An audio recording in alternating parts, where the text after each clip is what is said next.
Greetings, Alaskans from Washington, D.C. Just wanted to give another wrap up to our series that we do to try and wrap up the week or the last couple of weeks in Washington. And a productive week in D.C. We started off on Monday with a really important nomination who passed the Senate with overwhelming bipartisan support. This is Robert Wilkie, who is the next Secretary of the VA. One of the things that I've mentioned to Mr. Wilkie as a member of the Veterans Affairs Committee is he needs to get up to Alaska soon. He needs to get up to Alaska and understand our challenges, our opportunities, our great veterans community and their families, more vets per capita than any state in the country. I'm going to work closely with him, but I will say, I do have concerns. I think he's going to be a good VA, but we've had 4 VA secretaries in 4 years. That organization needs steady leadership, and hopefully Mr. Wilkie is going to provide it. We also made progress in an area that I know is really important to Alaskans, and that deals with the issue of ocean conservation, keeping our incredible waterways clean, pristine, healthy, and full of our wonderful wild Alaskan seafood.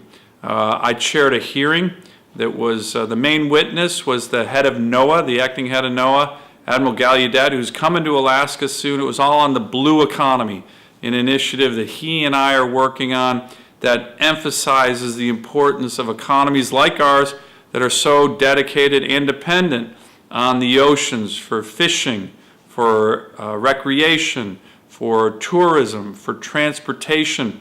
I think it was a really important hearing, and we made some good progress on that. We're going to be working on legislation related to the blue economy. And then in terms of legislation, I was proud to say my Save Our Seas Act, which is all about combating ocean pollution, plastics, giving states like Alaska more resources for cleanup of ocean debris.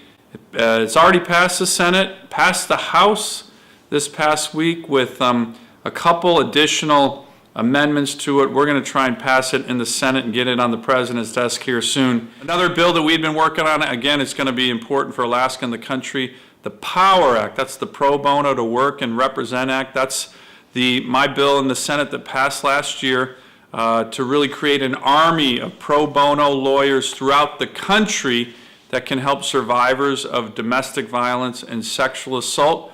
This finally passed the House. We're working to had a couple amendments in the House, working to clear it in the Senate here, and again, get that finally passed in the Senate, signed by the President, which I think will be really, really important for our state and for the country on an issue that I care deeply about, and I know the vast majority of Alaskans care deeply about. We're working on appropriations bills. As a matter of fact, Senator Murkowski has been leading the efforts on the Senate floor all week with regard to the Interior Appropriations Bill, but we're working in a way that finally, we're getting back to regular order. The Senate, the House, in my view, have been broken for years because we haven't been passing appropriations bills one at a time and getting them on the President's desk. We do these giant omnibuses. No one knows what's in them. No one reads them.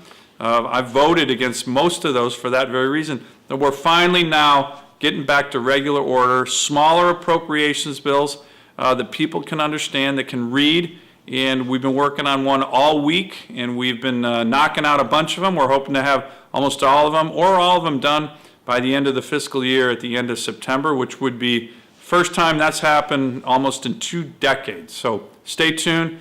It's an issue I care deeply about, and I know most Alaskans do.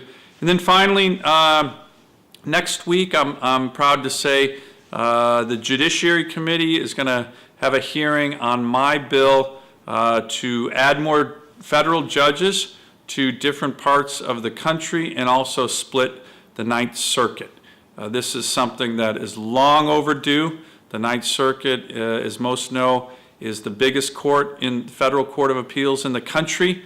40% of U.S. territory, 1 in 5 Americans are under the jurisdiction of the Ninth Circuit. It's the biggest, slowest, most inefficient, has an enormous backlog. 1/3 of all backlog cases in the entire federal court system are in the Ninth Circuit, and we just think that this circuit for too long has not given access to justice, speedy, timely justice to the 1 in 5 Americans, including all of Alaska, who are under the jurisdiction of the Ninth Circuit.